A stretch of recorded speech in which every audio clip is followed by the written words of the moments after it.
Right ఈ వీడియోపై మాజీ మంత్రి అంబటి రాంబాబు స్పందించారు. లేని లిక్కర్ కేసుని సృష్టించి వైసీపీపై బురద జల్లేందుకు ఇబ్బంది పెట్టేందుకు ప్రయత్నిస్తున్న చంద్రబాబు అంటూ సిట్ మళ్లీ అడ్డంగా దొరికిపోయింది అని చెప్పి ఆయన అన్నారు. మద్యం కరెన్సీ నోట్ల మధ్య చెవిరెడ్డి అనుచరుడు అంటూ నిరాధారణ లేని వీడియోని విడుదల చేశారన్నారు. లిక్కర్ వ్యవహారంలో వచ్చిన డబ్బుని చెవిరెడ్డి ద్వారా ఎన్నికల్లో పంచారంటూ ఆరోపణలు చేస్తున్నారు.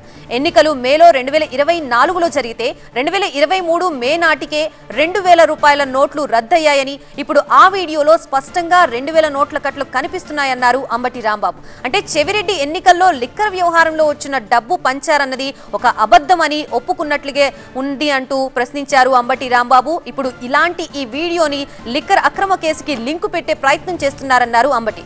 ఏమాత్రం పరిశీలన చేసిన వారు ఎవరైనా చంద్రబాబు సిట్ కుట్రని ఇట్టే గుర్తిస్తారన్నారు అంబటి.